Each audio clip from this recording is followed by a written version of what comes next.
میں چاہوں گا ضرور بات کریں، میرا بڑا فیوریٹ ٹاپک ہے۔ انہوں نے کہا کہ کرپشن میری ریڈ لائن ہے۔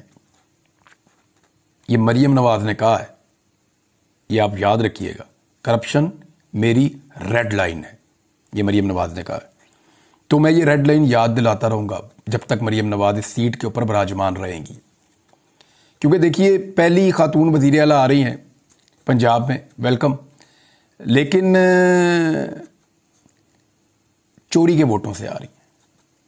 یہ ووٹ ان کو پڑے نہیں ہیں، ان کے اعداد و شمار میں آپ کے ساتھ شیئر کر لوں گا، لیکن مریم نواز سے کچھ چیزیں جو ہیں وہ میں ڈسکس کر دوں۔ انہوں نے کہا کرپشن میری ریڈ لائن ہے۔ اب جس کی ریڈ لائن کرپشن ہونا، تو کم سے کم اس کو یہ پتا ہونا چاہیے کہ اس کے والد نے ایون فیلڈ اپارٹمنٹس کیسے بنائے، اس کو یہ پتا ہونا چاہیے کہ پاناما کا جواب کیا ہے، اس کو یہ ضرور معلوم ہونا چاہیے کہ اس کے چچا اور اس کے چچا کے خاندان کے اکاؤنٹوں کے اندر کروڑوں اربوں روپے کیسے آئے، اسے کم سے کم یہ پتا ہونا چاہیے کہ چپڑاسیوں کے اور ڈرائیوروں کے اکاؤنٹوں کے اندر اربوں روپے کیسے آئے۔ جس کی کرپشن ریڈ لائن ہونا، اسے پتا ہونا چاہیے کہ کیلبری فاؤنٹ جو ہے اس کے آنے سے پہلے اس کے اندر ایک پیپر چھاپ دینا، وہ بھی ایک کرپشن ہے۔ اسے پتا ہونا چاہیے کہ انگلینڈ تو کیا پاکستان میں کہاں کہاں ان کی کون کون سی پراپرٹی ہے۔ جس کی کرپشن ریڈ لائن ہونا، اسے پتا ہونا چاہیے کہ حدیبیہ میں کیا ہوا تھا، التوفیق میں کیا ہوا تھا، العزیزیہ میں کیا ہوا تھا، اور پاناما میں کیا ہوا تھا۔ یعنی اس خاندان کی جو کرپشن کی کہانی ہے نا، وہ پاکستان کے اندر نہیں، پوری دنیا کے اندر چھپی ہیں، اور دنیا میں کہیں بھی یہ کسی کو بھی جھوٹا ثابت نہیں کر سکے آج تک۔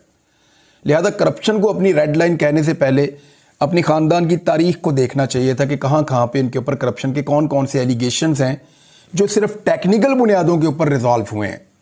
یعنی کوئی ایک بھی ایسا کیس نہیں ہے جس میں شریف خاندان کے بارے میں یہ کہا گیا ہو کہ یہ بے گناہ ہیں، ان کے اوپر کرپشن کا یہ الزام بالکل جھوٹا تھا، اس الزام سے ان کو باعزت بری کیا جاتا ہے، اور یہ وہ ثبوت ہیں شریف خاندان کے جن کی بنیاد کے اوپر ان کے اوپر اب یہ ایلیگیشن ایگزسٹ نہیں کرتا۔ ہر جگہ پہ یہ ٹیکنیکل گراؤنڈز پہ باہر نکلے ہیں۔ جیسے زرداری صاحب اپنے کیسز پہ ٹیکنیکل گراؤنڈز لے کر باہر نکلے، ایسے ہی شریف خاندان اپنے کیسز پہ ٹیکنیکل گراؤنڈز لے کر باہر نکلا۔ کسی جگہ پہ بھی وہ کوئی ثبوت پیش نہیں کر سکے، کوئی منی ٹریل نہیں دے سکے، کوئی رسیدیں نہیں دے سکے۔ تو یہ جناب ان کی پوری کہانی ہے، جن کی کرپشن ریڈ لائن ہے۔ اس پہ بات کرتے رہیں گے، لیکن ایک بات کی تو میں امید کرتا ہوں کہ مریم نواز پنجاب میں کوئی ایک ایسا اسپتال بنا لیں گی جہاں